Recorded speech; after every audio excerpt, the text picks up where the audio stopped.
평균적으로 그만큼 우리나라가 굉장히 좀 높은 어떻게 보면 기술과 문명의 나라이기도 하죠. 어쨌든 건강 조심하시고 신앙생활이라는 게 뭐 평생 하는 건데 예배 나오다가 천국 가는 것도 좋지만 하루 쉬고 계속 예배 나오는 것도 좋습니다.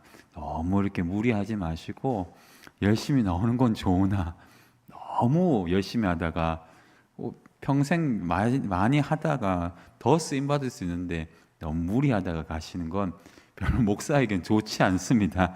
오래오래 건강하시고 신앙생활 잘 하기를 주의 이름으로 축복합니다. 오늘 욥기를 지난주에 이어서 하려고 합니다. 여러분, 죽음의 실체에 가까이 다가가면 삶의 선물이 우리에게 눈을 뜨게 합니다.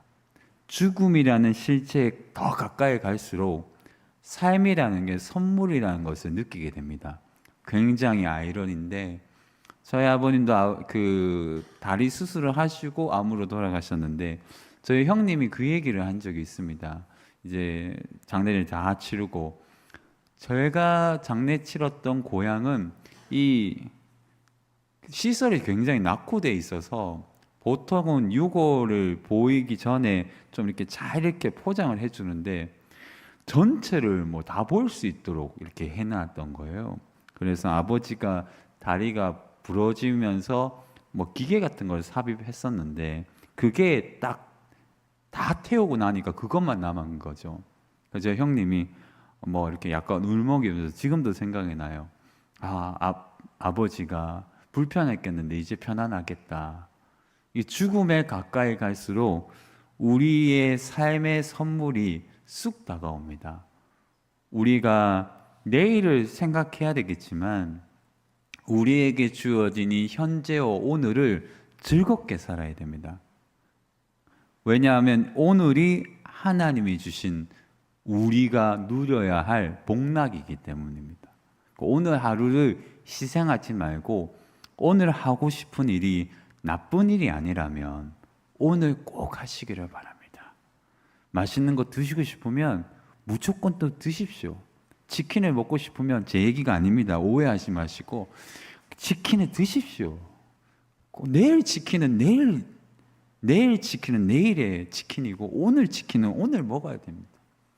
여러분, 욥이 잘했던 것 중에 하나가 오늘을 살기 위해서 내일을 포기하지 않고 내일을 살기 위해서 오늘을 포기하지 않아요.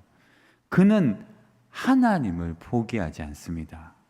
욥이 잘했던 것은 아내가 욕하고 죽어라 할 때도 죽지 않고 자신을 정죄하기까지 피를 토하면서 하나님 좀 제발 대답 좀 해주십시오 라는 고백이잖아요. 대답만 하면 내가 좀 살겠습니다. 죽을 죄가 있으면 죽는 건 좋은데 왜 대답이 없습니까? 그게 답답했거든요. 여러분, 욥은 자신을 포기하지도 않습니다. 자살. 그리고 근거 없는 비판에 수용하지도 않아요. 친구 3명이 와서 네가 죄를 지었으니까 죄를 회개하면 하나님이 회복시켜 주실 거다. 굉장히 합리적인 생각이에요. 누군가가 우리에게 찾아올 수도 있습니다. 너가 이런 고난을 받고 네가 이런 아픔을 경험하는 것은 네가 무엇인가가 있기 때문이 아닐까라고 물을 때 욥이 그래, 그럴 수 있지. 내가 아무리 의인이라도 실수가 있겠지. 사실 맞잖아요. 먼지 털어, 맞죠? 먼지 털어가 아니죠. 털어서 먼지 나는 사람 다 있죠, 맞죠? 왜냐하면 다 헐벗은 모습이 있거든요. 모두가 다 부족한 모습이 있거든요. 모두가 다 연약한 모습이 있거든요. 욥이 딱 들었을 때 직관적으로 생각해 봤을 거라고 좀 봐요. 계속 들었는데 처음에는 그래, 내가 죄가 있겠지 기도를 했을 거라고 좀 봐요. 그런데 아무리 기도해도 찾아지지 않는다? 안 찾아진 거죠. 그런 순간이 있어요. 열심히 살았단 말이에요. 정말 최선을 다했단 말이에요. 눈부시도록 열심히 했단 말이에요. 욥이 그토록 최선을 다한 인생을 그는 포기하지 않아요. 그리고 하나님과 대면하고 싶어 합니다. 그래서 오죽 답답하면 우리가 읽진 않았지만 19장 21절에 보면 나의 친구야 너희는 나를 불쌍히 여겨다오. 나를 불쌍히 여겨다오. 얼마나 절절합니까? 여러분, 가슴 아픈 자들에게 주어지는 좋은 소식은 네가 이러이러하면 괜찮아질 거다, 그게 아닙니다. 그리고 누군가를 위해서 손을 꼭 붙잡아주고 내가 너를 도와줄게, 그것도 좋은 이야기지만 제일 좋은 거는 안아주고 품어주고 그를 위하여 함께 울어주는 겁니다. 여러분, 긍휼이라는 원래 히브리어 원어는 함께 고통에 동참하다는 의미입니다. 하나님이 우리를 불쌍히 여겨주시는 이유는 하나님 우리를 긍휼히 여긴다는 그 의미는 나도 너의 고통에 동참한다는 뜻입니다. 그러니까 견딜 수가 없는 거죠. 그러니까 하나님이 그 문제를 해결하려고 몸부림치는 거죠. 바로 그것 아니겠습니까? 여러분, 하나님이 욥을 불쌍히 여기십니다. 욥도 자기 자신을 포기하지 않아요. 하나님을 당연히 포기하지 않죠. 욥은 자기를 포기하지 않고 내일도 포기하지 않고 하나님도 포기하지 않아요. 이 전체를 의미해 봤을 때 그는 그의 인생을 다 부정하지 않아요. 그의 삶이 완벽하지는 않습니다. 분명히 하나님 앞에 부족함이 있었습니다. 그러나 그는 하나님을 포기할 만큼 자신의 부정을 한 적이 없어요. 자기를 더럽힌 적이 없단 말이에요. 같이 한번 따라해 볼까요? 하나님을 포기하지 않는 삶. 여러분들이 어떤 순간이 찾아와도 하나님을 포기하지 않는 은혜가 있기를 주님의 이름으로 축복합니다. 하나님을 포기해서는 안 돼요. 나는 나를 포기할 수 있어도 하나님은 나를 포기하지 않으세요. 나는 나를 정죄할 수 있고, 나는 나를 미워할 수 있고, 나는 나를 거침없이 토해내고 싶은 순간이 있단 말이에요. 다른 사람으로 살고 싶은 때가 있단 말이에요. 저도 그런 때가 있어요. 한 번씩 가끔씩 웃으면서, 여러분들이 모르실 분이 있는데 대중가수 중에 김동률이라는 사람이 있습니다. 아십니까? 아내한테 그런 얘기를 많이 해요. 김동률이 내 형이 되었으면 좋겠다. 그러면 아내가 그런 얘기합니다. 당신 같은 동생 안 두고 싶을 거라고. 자, 이게 반해죠. 내가 기대하는 것과 그가 기대하는 건 다른 문제인 거란 말이에요. 욕심인 거지, 욕심. 여러분, 나도 다른 사람으로 살고 싶을 때가 있단 말이에요. 내가 더 그런 사람이 되고 싶을 때가 있단 말이에요. 그러나 나는 나일 수밖에 없어요. 그렇잖아요. 나는 나일 수밖에 없어요. 욥은 욥일 수밖에 없단 말이에요. 자기 정체성은 성장하고 성숙할 수는 있지만 벗어날 수는 없습니다. 여러분들이 왜 새벽기도도 얘기했지만 왜 성화가 개혁신학에서 중요하냐 하면, 여러분 사실은 칭의와 성화는 함께 있어요. 분리되지 않아요. 루터는 그런 생각을 한 적이 없어요. 칼빈도 그런 생각을 한 적이 없어요. 우리 시대에 너무 칭의와 성화를 분리해서 그렇지, 사실상 복음은 여러분들의 인격을 고치지 않고서는 완전한 복음에 굴복했다고 보기 어려워요. 진짜 우리가 굴복하면 인격이 바뀌어요. 절대 해서는 안 될 행동하는 건 잘못된 겁니다. 당연하지 않아요? 그래서 항상 저희 아들에게도 한 번씩 턱 넘는 말을 할 때 순간 제 눈빛이 바뀌면서, 야, 너 선 넘는 거 아니야? 하면, 아버지 잘못했습니다. 이렇게 한단 말이에요. 선 넘는 행동을 하면 안 돼요. 티키타카는 좋지만 아버지와 아들의 관계가 무너지면 안 돼요. 그렇잖아요. 친한 것과 갭이 없는 건 달라요. 그렇지 않습니까? 정상적인 관계라면 예의, 태도, 준수함이 있어야 된단 말이에요. 아무리 시대가 무너져도 목사는 목사답게 살아야 되고, 권사님과 장로님들은 권사님, 장로님답게 살아야 돼요. 아무리 세상이 그렇게 이상하게 살아도, 같이 한번 따라해 보겠습니다. 우리 교회는 그렇게 되지 않기를 주의 이름으로 축복합니다. 정상적이게 사는 게 왜 어려울까요? 다 비정상적이게 사니까 정상이 비정상처럼 느껴지는 거예요. 여러분, 사실 예배에 나오는 것도 굉장히 좋은 일입니다. 저는 온라인 사역을 많이 하는 편이고 굉장히 영상 사역의 강조와 디지털 사역과 어떤 콘텐츠 사역에 관심이 많고 그런데 열심히 해야 된다고 생각하지만 반대로 제가 저희 형님하고도 얘기하는데 이후의 시대에는 아날로그가 가장 큰 힘이 될 겁니다. 온라인은 오프라인이 없으면 아무 의미가 없어요. 미디어 사역을 하려면 오프라인이 있어야 돼요. 쉽게 말해서 재료가 없으면 아무리 미디어로 멋있게 만들어도 들어오고 나서 실망하면 다시는 우리 교회 안 옵니다. 이해하시겠죠? 소문난 잔치에 잘하시네요. 맞죠? 아무리 찍어내도 와 멋있는데 들어가니 아무것도 없네. 그럼 다시는 안 오는 교회가 됩니다. 오히려 온라인은 역풍을 맞을 가능성이 많아요. 제가 더 잘합니다.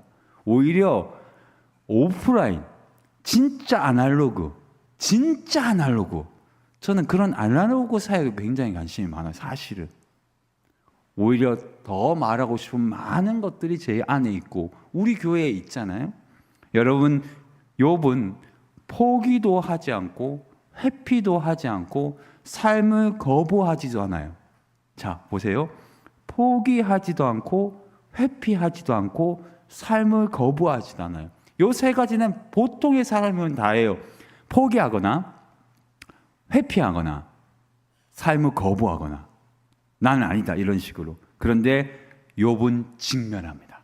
이게 우리와 욥의 차이입니다. 같이 한번 따라해 보겠습니다. 직면. 봐요. 직접 봐요. 그래 나는 아니지. 그래 나지. 하나님을 기다리는 이유는 그는 그 자체로서의 삶 직면하기를 원했기 때문입니다. 우리가 성숙해지려고 하면 문제를 해결하려고 하면 그리고 살아계신 하나님을 만나려고 하면 하나님이 보여주시는 나를 직면해야 돼야 합니다. 벌거벗은 나를 직면해 봐야 돼요. 나의 장점과 단점을 정확하게 직면해 봐야 돼요. 그리고 진짜 나를 봐야 됩니다. 그럴 때 우리는 성장하고 성숙할 수가 있는 거예요. 제가 늘 얘기하지만 같은 얘기를 해도 수준이 다르단 말이에요. 우리가 하나님을 직면할 때 나를 제대로 알게 되는 거예요. 진짜 나를 보게 되는 거죠. 나의 수준과 나의 신앙과 나의 인격을 제대로 볼 때 우리의 삶의 근간을 어디에 세워야 하고 뭘 고쳐야 하고 뭐가 들어가야 되고 빼내야 되는지를 안단 말이에요. 우리가 그러하기 위해서는 욥의 고백을 받아내야 됩니다. 그는 지난주에 얘기한 대로 내가 알기에는 나의 대속자는 살아계시니 나의 하나님은 살아계시다. 이런 표현을 한 겁니다. 나의 하나님은 나를 포기하지 않고 나도 하나님을 포기하지 않기 때문에 나는 하나님의 자리에 앉지 않을 뿐만 아니라 내 인생을 판단하는 자리에 내가 있지 않다는 것을 고백하는 거라고 제가 지난주에 얘기했습니다. 하나님의 살아계신다는 표현은 내가 나를 판단하는 것도 내가 나의 가정을 판단하는 것도 내가 나 자신이 담고 있는 모든 공동체를 판단하는 자리에 내가 위치하지 않고 나는 그 판단의 자리에 내가 아니라 살아계신 하나님을 초대한다는 뜻입니다. 정체성은 하나님이 내게 부어주시는 은혜입니다. 정체성은 내가 나를 만들어 나가는 인문학이나 세속사회가 얘기하는 팽창주의나 거대한 이야기가 아니에요. 진정한 정체성은 하나님이 내게 말씀하시는 그 말씀이에요. 나를 누구라 말하느냐? 나는 누구냐? 너는 누구다? 이렇게 얘기할 때 그 음성이 들리기를 주의 이름으로 축복합니다. 내가 누굽니까?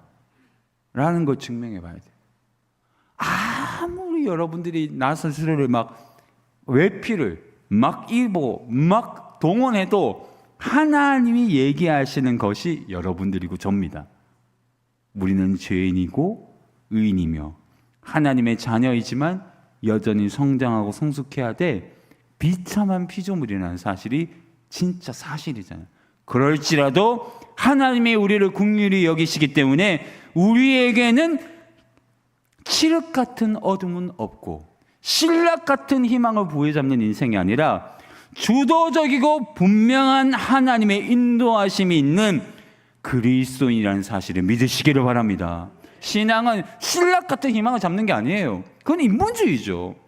우리가 칠흑 같은 어둠 속에 빠지는 것도 아니에요. 그거는 세속사회가 얘기하는 거죠. 우리는 거침없이 우리를 위하여 길을 만드시는 하나님과 함께 가는 은혜의 여정이 우리의 그리스도의 길임을 믿으시기를 바랍니다. 내 하나님은 살아계시다. 이게 우리의 신앙 고백인 거죠. 우리 하나님은 살아계십니다. 같이 한번 따라하면, 너의 하나님은 살아계시니?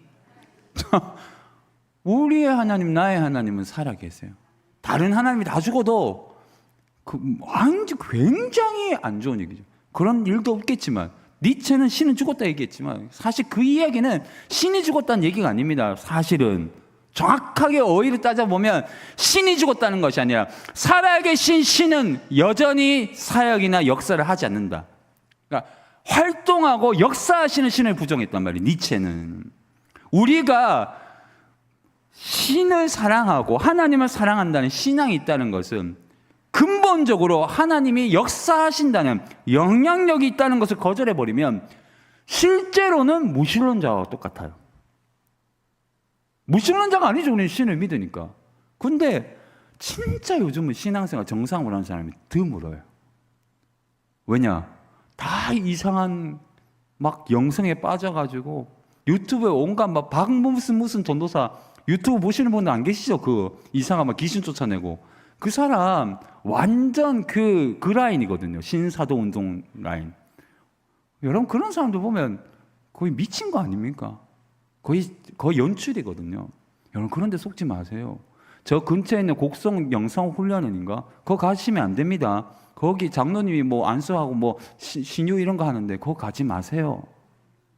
가신 분 계십니까? 안 가시죠? 가지 마십시오. 제가 얘기하는데 그건 안 좋은 겁니다. 제가 그 정도 얘기하면 안 좋은 걸 그냥 믿으십시오, 그냥. 예, 그거 가지 마세요. 뭐 나눈 영성 수련 뭐 대도 안 한 얘기하니까 큰 의미가 없어요. 성경이나 읽으십시오. 알죠? 죄송합니다. 성경을 읽으십시오. 아무 의미가 없어요. 그런 영성. 쓰레기통에 집어넣어야 돼요, 영성에 사실은. 여러분, 우리가 하나님을 살아계신다고 함은 제가 계속 얘기하지만 영향력을 주고받는 겁니다. 그러면 우리가 하나님께 영향력을 줄 수 있을까요? 우리가 하나님께 영향력을 받을까요? 당연히 후자죠. 그런데 은혜롭게 하나님은 우리가 하는 것을 기뻐하신답니다. 그게 은혜입니다. 아이들이 뭘 해서 선물을 주면 우리가 좋아하잖아요. 부모님들 다 키워놓고 돈 좀 벌어가지고 용돈 주면 내가 다 키웠잖아요. 여러분 아이가 20살 때까지 키우는 비용이 얼마나 든지 아십니까? 검색 한번 해보십시오. 그 돈 벌었으면 여러분 다 부자 됐습니다. 근데 그 돈을 투자했는데 아까워 되게 아까워 빨리 내놔라 이자까지 곱하기 1000배 그런 부모님 계십니까? 안 계시죠. 더 주잖아요. 빚을 내서라도 주잖아요. 왜 그럴까요? 무한한 사랑이 의무가 작동하고 의무 넘어 골수를 뽑아내서라도 자식에게 주려고 하잖아요. 그리고도 고려장 당하는 것처럼 느낌이 와도 그걸 받아낸단 말이에요. 하물며 하나님이 우리를 포기하겠습니까?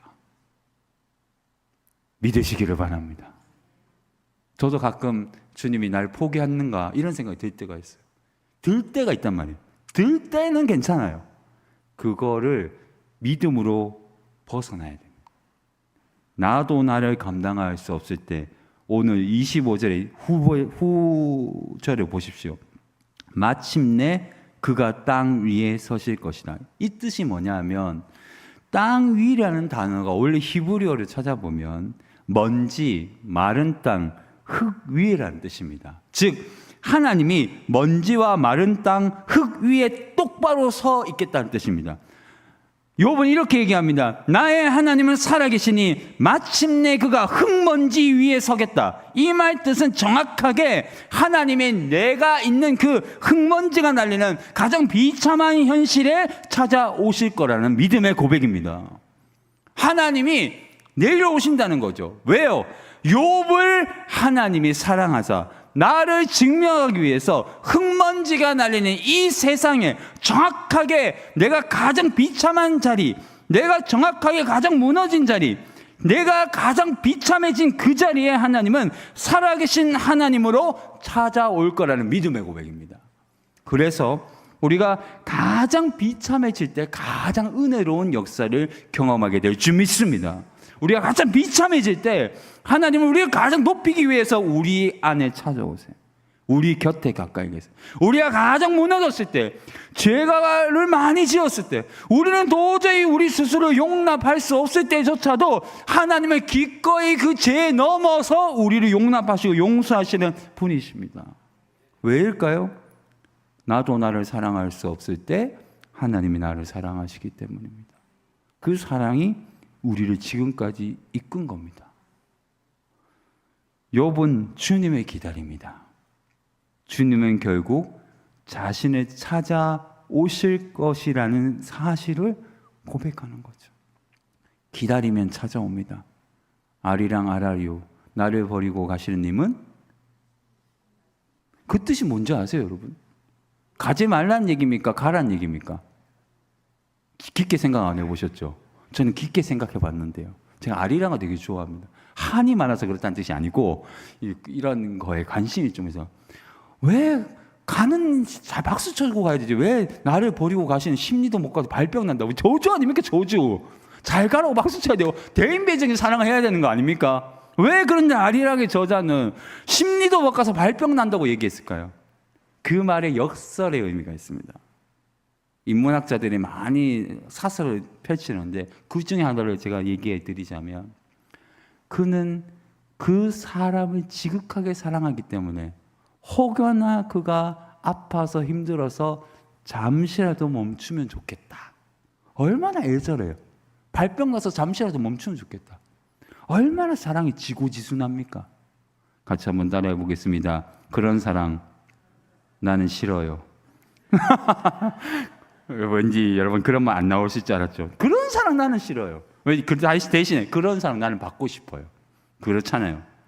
여러분들이 그런 주님의 사랑을 받고 있습니다. 주님이 끝끝내 인내하잖아요. 저만 봐도 나 같으면 나 같은 인간 그냥 족쳐가지고 끝을 봤을 건데 아직도 살아있는 거 보면 은혜. 제가 늘 생각하지만 내가 살아있는 것은 은혜다, 이런 생각할 때가 있거든요. 여러분들도 그런 생각 좀 하십시오. 내가 살아있는 것은 당연하다, 이런 거 생각하시면 안 돼요. 내가 살아있는 건 은혜지 당연한 게 아닙니다. 당연하다고 생각한 게 하나도 없어요.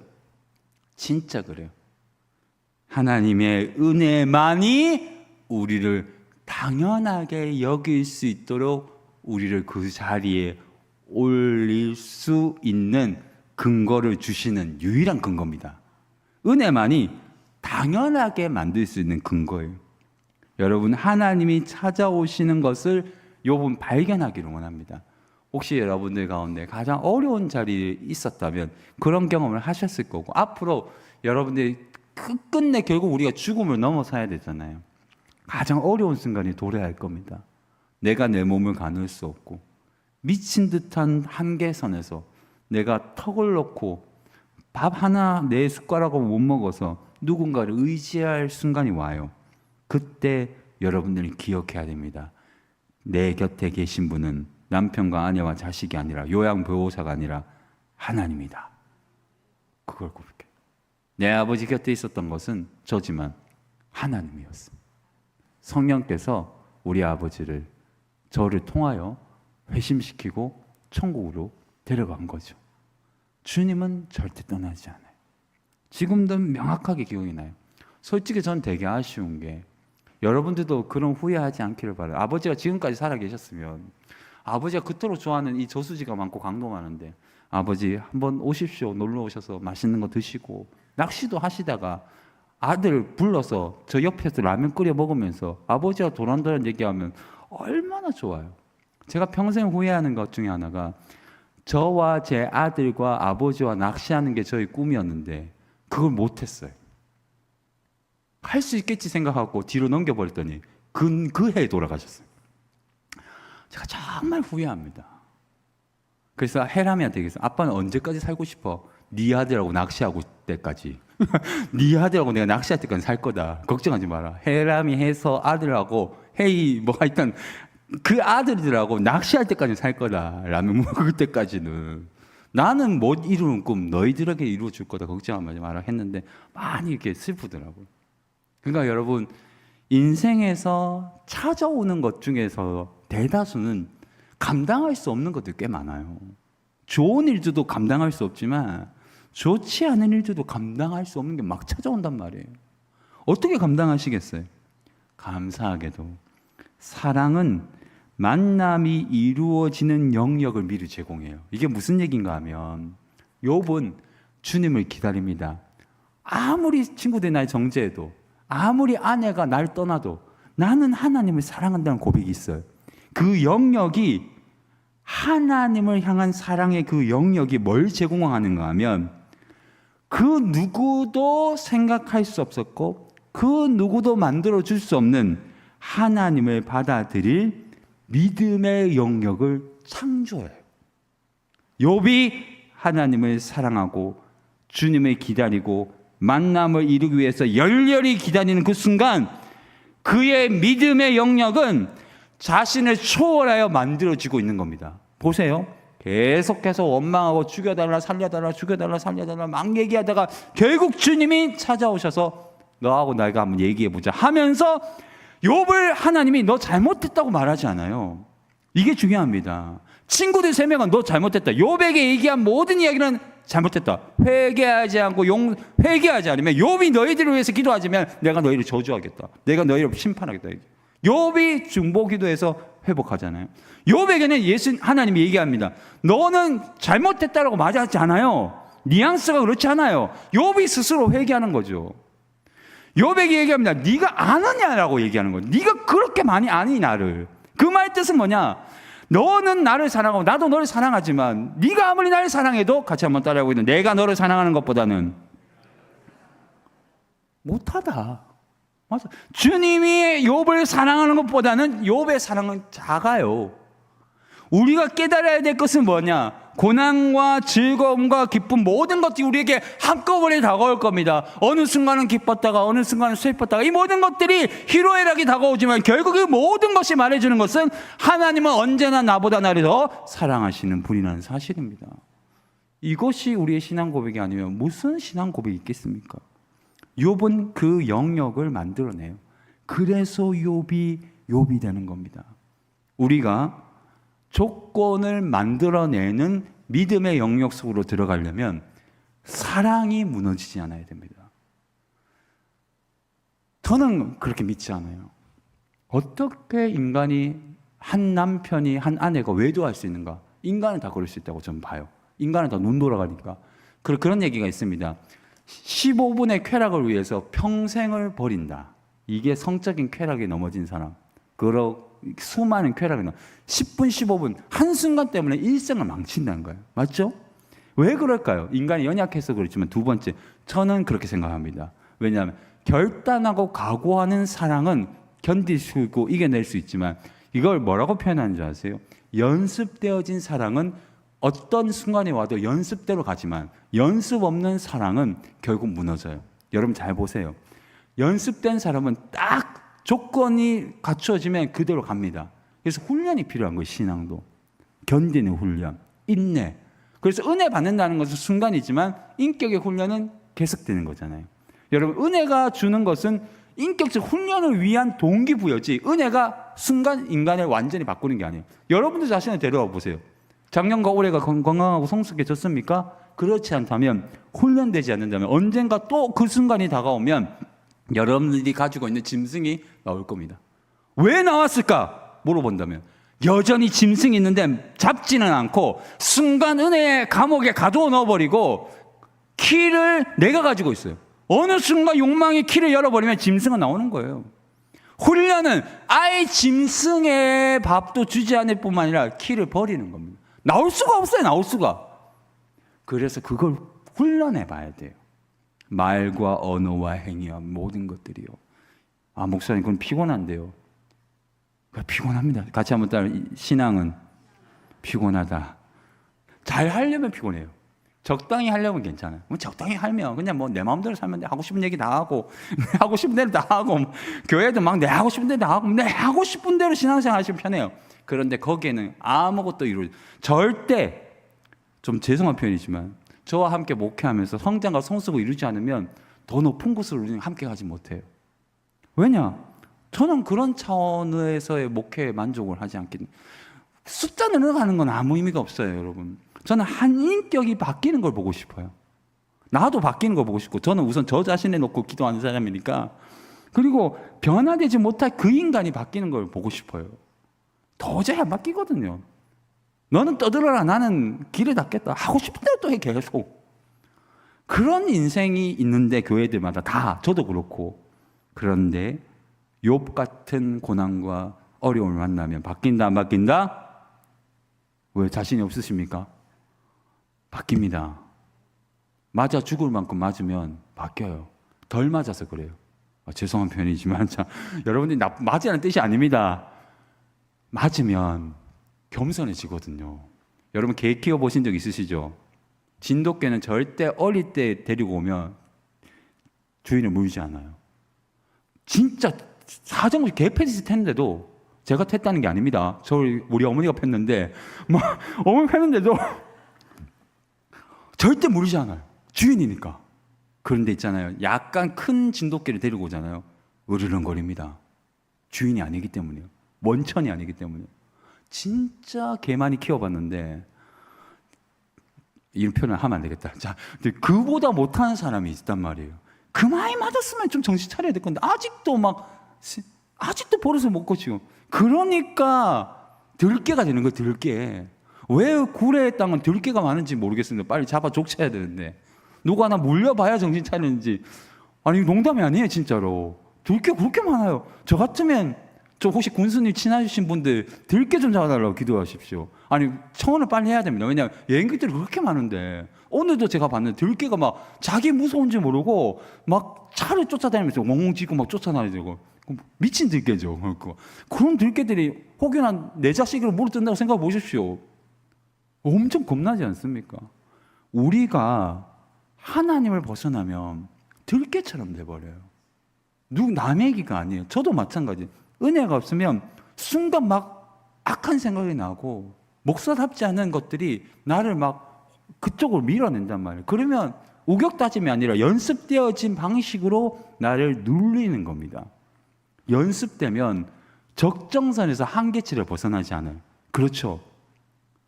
여러분, 욥은 그 연습 중에 있는 거예요.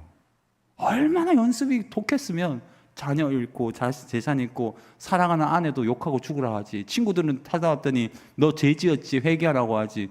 진짜 인간이 어떻게 그렇게 고통스러울 수 있을까? 우리는 두 번째 받은 욥의 행복을 알지만 전 절대 욥이 되고 싶지 않아요. 같이 한번 따라해 보겠습니다. 욥은 당신이나 해라. 나는 욥이 되고 싶지 않아요. 다 잃고 받아들여봐야 무슨 좋은 날이 있겠다 생각이 듭니까? 욥이 다시 고백합니다. 오늘 26절에 내 가죽이 벗김을 당한 뒤에도. 여러분 이 표현 있잖아요. 내 가죽이 벗김을 당한 뒤에도. 굉장히 절절하죠. 히브리어를 직역을 해보면 이런 뜻입니다. 내가 죽을지라도, 그 모든 현실의 외적인 것들이 사라질지라도, 이런 뜻이에요. 즉 조금 더 현대적으로 번역해 보면, 오늘 가죽을 벗김을 당한다는 뜻은 죽는다는 뜻이기도 하지만, 정확한 직역은 나를 보호하는 모든 것이 파괴되고 불구가 된다는 뜻이에요. 욥을 지켰던 모든 것들이 박살납니다. 사랑하는 자녀, 사랑하는 아내, 재산, 나 자신의 육체, 내가 기도하고 바라고 보호했던 모든 것들, 나를 보호해 줄 것 같았던 모든 것들, 하나님조차도 나를 버린 것, 불구가 된 인생 속에서도 자신은 하나님을 떠나지 않겠다는 거예요. 여러분, 우리가 어느 순간 어떤 자리에 처할 때 불구가 된 것 같은 순간이 찾아올 때가 있어요. 욥처럼 나를 보호하였던 모든 것들이 나를 배반하고, 친구도 가정도 교회도 나 자신도 하나님도 나를 파괴하고 내가 불구가 된 상태로 만들어 놓은 것처럼 보일 때가 있단 말이에요. 교회도 어느 순간 불구가 되고 아무것도 못할 것 같은 그 순간이 찾아온 적이 교회들마다 있습니다. 흑역사이죠. 이런 고폭이 있기 때문에. 그런데 하나님은 그런 인생, 그런 교회, 그런 삶, 그런 개인임에도 불구하고 하나님이 찾아오시면 회복이 될 줄 믿습니다. 욥이 그렇게 얘기하는 거예요. 내가 나를 보호하는 모든 가죽이 벗김을 당해도, 내가 죽는 한이 있어도 나는 육체 밖에서 하나님을 보리라. 사실 난해 구절인데 육체 밖에서는 죽음 이후에 더 가능하고, 원어를 찾아보면 육체 안에서도 해석이 가능해요. 이걸 조금 더 확장하면 결국 이것을 이렇게 표현할 수가 있습니다. 같이 한번 따라해 보겠습니다. 가장 고통이 최고조로 이르는 순간, 그때 내가 하나님을 뵙겠다, 이런 뜻이에요. 얼마나 절절합니까? 하나님, 고통을 사라지게 해 주시옵소서. 이 문제가 내게 떠나가게 하여 주시옵소서. 많이 기도해봤지만 저의 기도에 하나님도 응답하지 않으셨습니다. 제가 아버지 얘기만 하니까 자꾸 어머니하고 관계가 안 좋다고 생각하시지만 그냥 얘기하는 겁니다. 아버지를 처음 암 선고를 딱 받았을 때 저희 아내도 다 봤지만 눈물이 마르지 않더라고요. 이게 누웠는데 눈물이 막, 얼마나 눈물을 많이 먹었는지 몰라요. 배부르게 먹었어요. 얼마나 사람이 가슴이 먹먹한지 아무것도 보이지 않고, 그때 어떤 어려움이 있어서 어떤 분과 얘기하는데 제 얼굴빛이 바뀌면서 엄청 냉소적이에요. 날 건드지 마라. 날 건드면 그런 식이었던 거예요. 굉장히 막 잔다를 것처럼 죽기 아니면 살기 막 이랬단 말이에요. 처절하게 하나님께 기도했어요. 하나님, 이거 내 목사 인생을 걸고 회복시켜주지 않으면 나 목사 안 하겠습니다 라고 개인적으로 기도할 만큼 치유의 은사를 달라고 많이 기도했어요. 하나님이 주셨을까요? 안 주셨을까요? 노코멘트 하겠습니다. 자, 지금도 받고 싶은 은사가 치유의 은사죠. 대신에 손을 얹어서 그거 말고 말씀으로 치유가 되는 거. 저는 주일날 말씀을 듣고 영적인, 육적인 질병이 치유될 줄 믿습니다. 저는 그렇게 믿고 설교를 합니다. 아버지를 안 고쳐줬어요. 엄청 뜨거웠는데 등에서부터 막 전율이 흐르면서 안수기도 하는데 뭔가 대기치는데 돌아가셨단 말이에요. 엄청 슬펐어요. 왜 하나님 나의 기도에 응답하지 않았을까? 근데 제가 하나 깨달은 게 있다면, 저희 어머님은 20년 동안 암투병 하셨어요. 후두암으로. 그래서 한 달 사이에 이제 죽는다, 이거 아니면 죽는다 진단이 냈어요. 그래서 기도하고, 형님은 돈을 대고 저는 기도하고 작정 기도를 했어요. 그래서 방사선 치료를 하는데 이거 치유가 해서 안 되면 어머님은 이제 수술이 안 되는 거예요. 죽는 거예요. 아버지 돌아가기 전에 간절히 기도했죠. 그때 또 간절히 기도도 안 했어. 사실은 하도 많이 기도해가지고 20년 동안 암 같이 있어서 암도 감기처럼 느껴집니다. 여러분들 별로 인정 안 하시지만 옆에 계셔서 정말 그럴 때만. 근데 기도는 했죠. 열심히 기도했어요. 근데 감사하게도 어머니는 건강하십니다. 저보다 더 건강하세요. 저보다 더 건강하세요. 놀라운 기적이죠. 단 거 경험, 아주 짠 거, 못 먹을 음식 같은 아버지의 사망 진단서를 제가 찍어내가면서 한단 말이에요. 여러분, 이 모든 것들을 통해서 욥도 마찬가지예요. 최고조의 고통 속에서 하나님, 나 이제 벗어나라. 나 죽겠습니다. 아니, 끝났습니다. 나 이제 됐습니다. 당신이 고통 다 필요 없고 나 그냥 죽어버리겠습니다. 당신이 내게 말을 난 말하지 않겠어요. 그렇게 하지 않았어요. 오히려 더 하나님 앞에 제발 말씀 좀 해주십시오. 당신이 살아계시다면 당신이 침묵하지 마십시오. 내가 죽는 한이 있어도 고통의 최고조로 이르는 순간까지 가더라도 더 고통을 받을지라도 나는 당신을 만나겠습니다. 이런 얘기예요. 얼마나 신앙이 깊어요. 여러분, 이 정도 수준이라면 하나님이 안 만나질 수가 없어요. 그래서 적정하게 고통을 당하면 우리가 잘 안 고쳐지는데 제대로 고난을 당하면 진짜 성숙해집니다. 여러분, 고난이 찾아오거나 어려움이 찾아오면 나를 고치려고 몸부림치셔야 돼요. 그리고 좋은 일이 찾아오면 그걸 진짜 감사하시기를 바랍니다. 그냥 그저 주어진 게 아니거든요. 진짜 그저 주어진 게 아니에요. 하나님이 여러분들을 사랑하시기 때문에 그 순간 그곳에 여러분들이 있게 하신 겁니다. 욥은 하나님을 낯설어 하지 않습니다. 저는 이 표현이 되게 좋아요. 욥은 하나님을 낯설어 하지 않아요. 좋은 일을 경험했을 때 하나님도 낯설어 하지 않고, 아픔을 주는 분을 통해서 하나님을 경험하는 것도 하나님을 낯설어 하지 않아요. 진짜 제대로 된 신앙과 성숙은 내가 경험하고 싶은 하나님의 얼굴을 내가 만드는 것이 아니라 하나님 자체를 받아내는 은혜임을 믿습니다. 참된 사랑의 시선의 회복은 확장은 깊이는 더 선명해지는 거예요. 깊어질수록 사랑하게 되고 더 사랑하고 가까이 갈수록 우리는 배우게 되는 겁니다. 어떻게 해요? 우리의 삶의 모든 시선 속에서 하나님을 경험하는 것은 하나님이 무엇을 주는지보다 중요한 것이 하나님을 어떻게 바라보느냐에 달려있다는 거예요. 자, 어떤 좋은 일과 나쁜 일이 오더라도 하나님은 선하십니까? 아멘 하십시오. 이걸 진짜 아멘 하실 수 있다면 여러분들은 지금 더 가까이 더 선명하게 하나님을 배우고 있는 시간임을 믿습니다. 아픔도 기쁨도 우리의 인생 가운데 주어지는 모든 것들은 우리를 존귀한 삶으로 일으키는, 존귀한 삶으로 나아가게 하는, 길들일 수 없는 우리의 인생을 길들이게 하는 존귀한 하나님의 인생 여정의 역사, 은혜의 과정, 은혜의 시선의 회복을 믿으시기를 바랍니다. 한 인생이 무엇인가를 경험하기 위해서는 이만하면 됐다라고 말하기는 어려워요. 이 얘기를 하고 기도하고 마치려고 하는데 어거스틴이 이런 얘기를 한 적이 있습니다. 이만하면 됐다라고 말하는 날, 이날 당신은 죽음에 이를 것이다. 이에 항상 더 많이 행하고 항상 앞을 향해 나아가며 항상 길 위에 있어라. 결코 되돌아가지 말고 결코 길에서 벗어나지 말라. 이만하면 됐다 하면 요단강 건너가 만나리 이렇게 되는 거죠. 이만하면 됐다는 인생은 없어요. 아직도 배가 고픈 거죠. 아직도 우리는 가야 할 길이 멀었어요. 아직도 우리 인생은 더 좋은 날들이 많아요. 적과 꿀이는 흐르는 땅 하면 가야 보아야 되지 않겠습니까? 더 좋은 소문이 나고 우리 인생에 더 많은 선한 경험을 해야 되지 않겠습니까? 그런 은혜가 있기를 주의 이름으로 축복합니다. 이만하면 됐다? 아니요.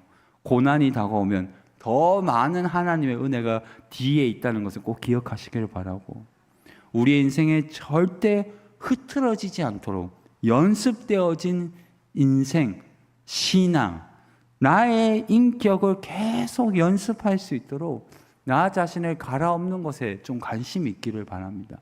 흙먼지가 날도록 갈아엎으면 그곳에 씨를 뿌리고 비가 내리면 열매가 맺지만 땅을 일구지 않으면 대지는 생명을 받아내지 않는단 말이에요.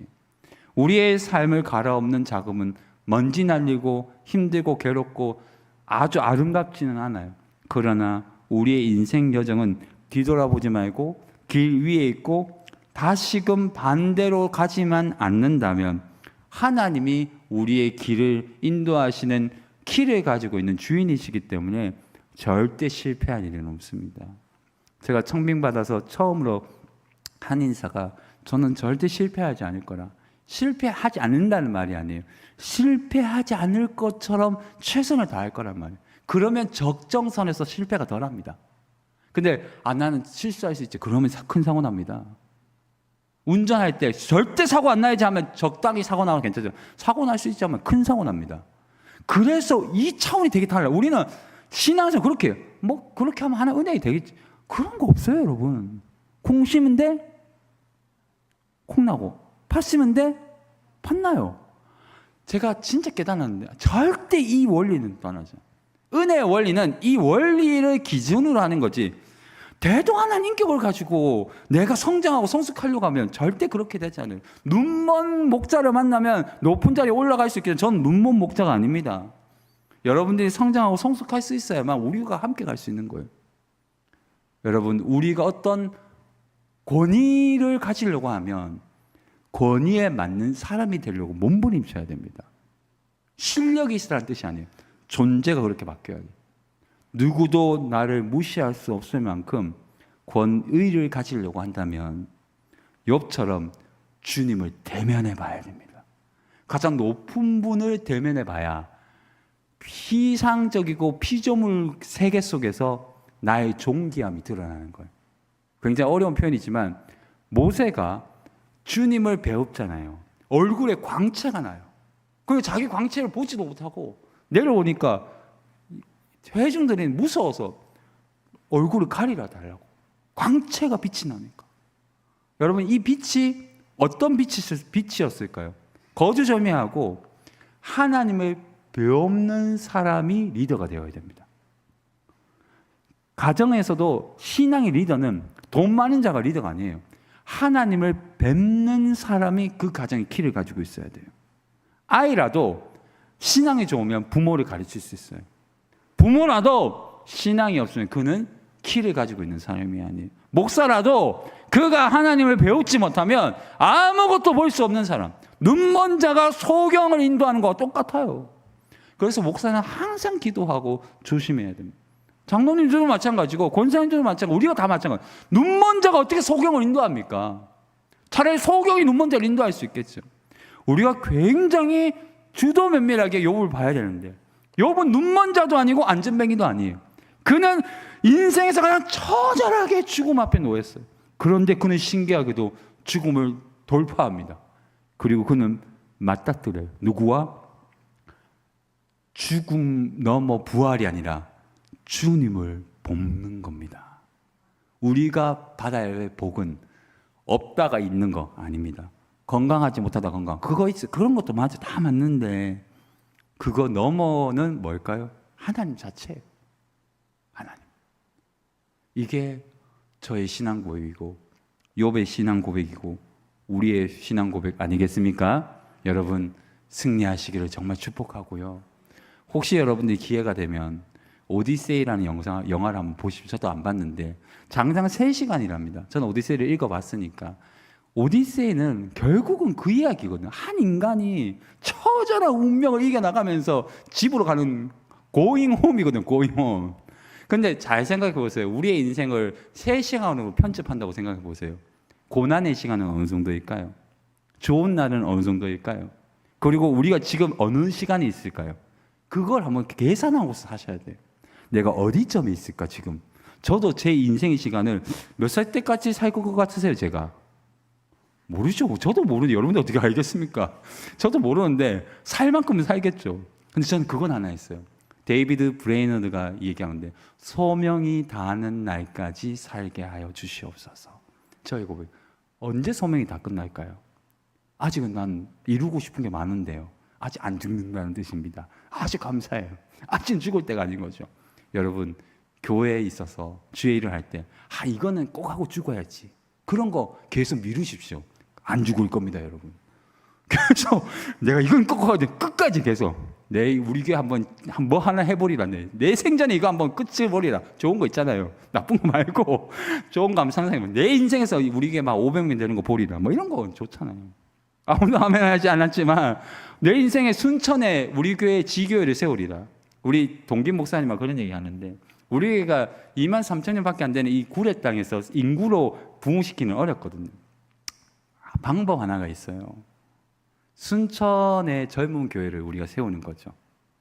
그래서 그 교회로 청년들을 열심히 교육하고 그곳에서 그 청년들 우리하고 함께 협업하면서 순천과 이쪽을 연계하면서 끊임없이 교류하고 어떤 지역사회와 이런 연계를 한다면 큰 그림을 그릴 수 있단 말이에요. 여러분 그림은 하나님이 그리시는 겁니다. 여기에 머물러서는 안 되고 꿈은 크게 안 되면 어쩔 수 없다. 그렇지만 최선을 다해서 하는 거죠. 우리는 더 나아가야 됩니다. 그리고 여러분들 더 복을 받을 겁니다. 이 수요일 밤에 그런 기도 많이 하시고 은혜 받기를 주의 이름으로 축복합니다.